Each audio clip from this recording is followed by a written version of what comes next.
శ్రీ సత్యసాయి జిల్లా హిందూపురంలోని శ్రీ లక్ష్మీ వెంకటేశ్వర స్వామి ఆలయం 11వ వార్షికోత్సవాలు ఘనంగా జరుగుతున్నాయి. ఉత్సవాల్లో భాగంగా శ్రీదేవి భూదేవి సమేత శ్రీనివాసుని కళ్యాణోత్సవాన్ని అశేష భక్తజన సందోహం నడుమ కమనీయంగా నిర్వహించారు. తొలుత స్వామివారికి కుంకుమార్చన, కలశార్చన, అగ్ని ప్రతిష్టాపన, అభిషేకాలు నిర్వహించారు. శ్రీదేవి భూదేవి సమేతుడైన శ్రీనివాసుని ఉత్సవమూర్తులను ప్రత్యేక వేదికపై కొలువుదీర్చారు. అనంతరం వేద పండితుల మంత్రోచ్చరణలు, మంగళవాయిద్యాల నడుమ స్వామివార్ల పరిణయోత్సవాన్ని నేత్రపర్వంగా నిర్వహించారు. ఈ కళ్యాణ వేడుకను తిలకించేందుకు భక్తులు భారీగా తరలివచ్చారు.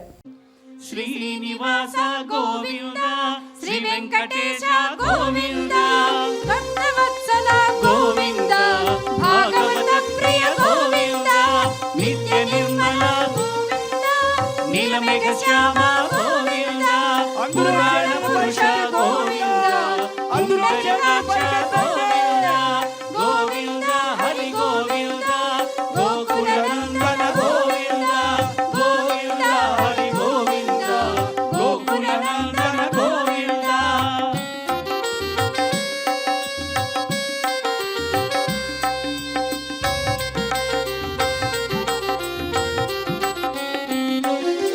నందనందన గోవింద, నవనీత చోర గోవింద, పశుపాలక శ్రీ గోవింద, పాప విమోచన గోవింద, దుష్ట సంహార గోవింద, దురిత నివారణ గోవింద, శిష్ట పరిపాలక గోవింద, కష్ట నివారణ గోవింద, గోవింద హరి గోవింద, గోకుల నందన గోవింద, గోవింద హరి గోవింద, గోకుల నందన గోవింద, వజ్రమకుటధర గోవింద, వరాహమూర్తివి గోవింద, గోపీజలోల గోవింద, గోవర్ధనోద్ధార గోవింద, దశరథ నందన గోవింద.